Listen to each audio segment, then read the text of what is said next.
There are audience members out there who are saying that the film is coming out too soon following what happened at the Oscars, that they're going to have a difficult time seeing the character and maybe not seeing you, not thinking about what happened that night. To those people who feel that way, you would say what? Um,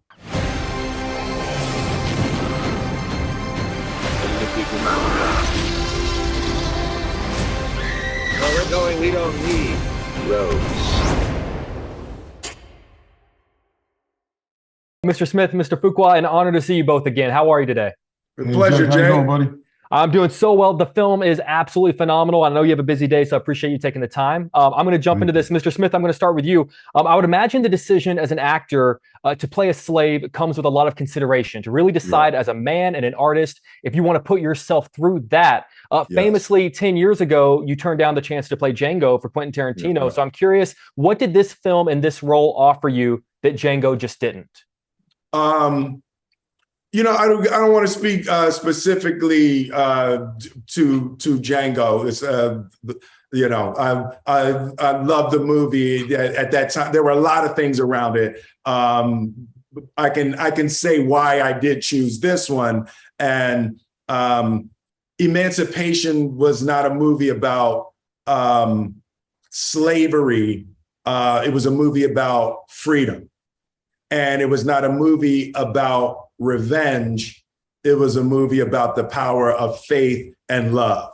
So the two of the things that were always my aversion to making films in this period were answered in this film.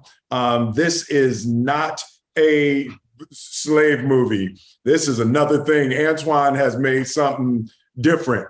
It is unique. It is of its own class. And, you know, I can say it for Antoine because he's not allowed to say it, but I think he has created a masterpiece.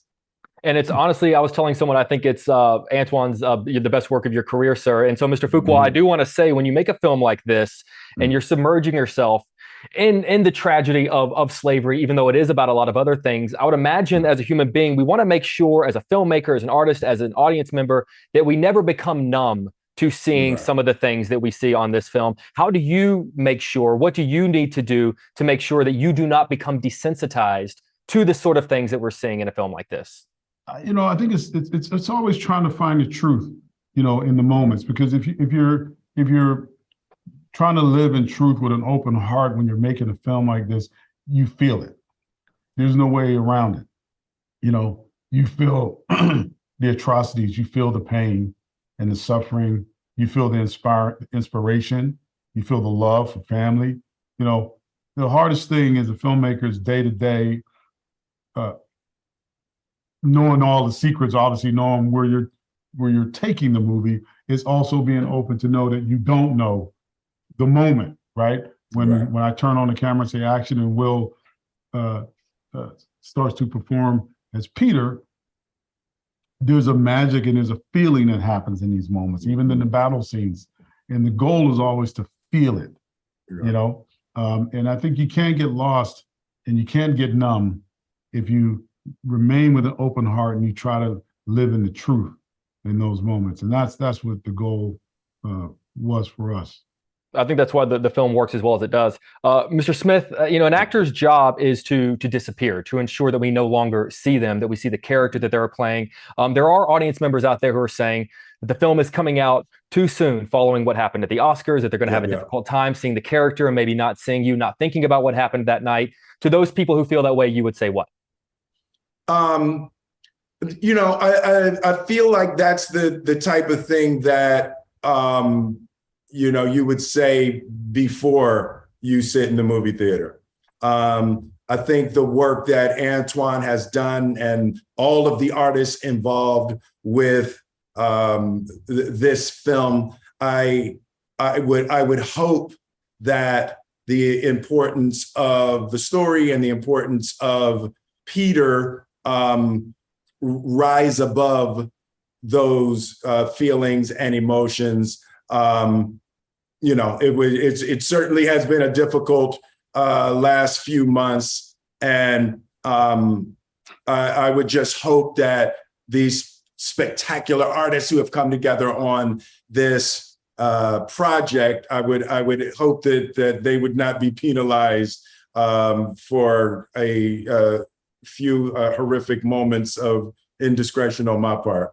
I think one of the really profound, beautiful ideas that was presented in this film that I keep thinking about is that Peter can hear the sounds of Lincoln's army, the cannons, and the sounds of the cannons. That's what keeps him fighting, what keeps him moving forward. For each of you, what is the thing in the times that we're living in today as men and as artists that keeps you fighting and moving forward? And Mr. Smith, I'd love to start with you.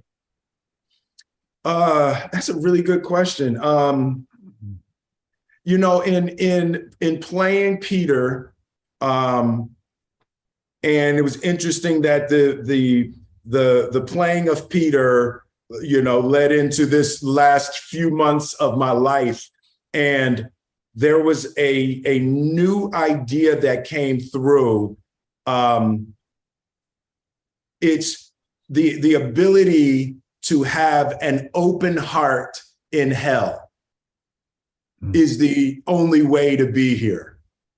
Like, that is the giant spiritual lesson that I took away from Peter. It's the lesson of all of our holy books. It's, can we have an open heart in hell?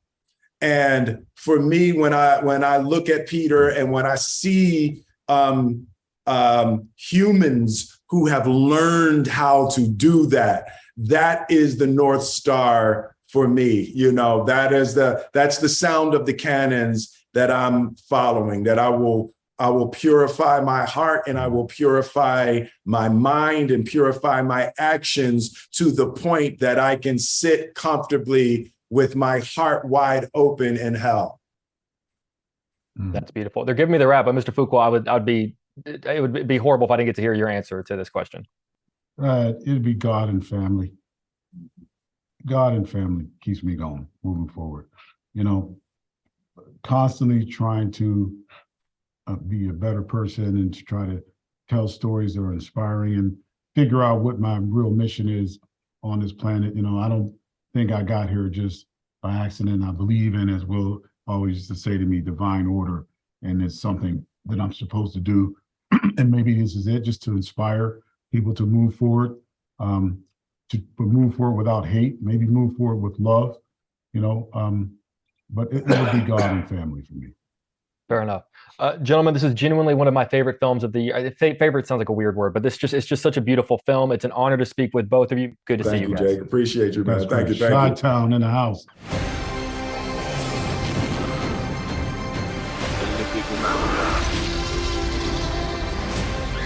Where we're going, we don't need roads.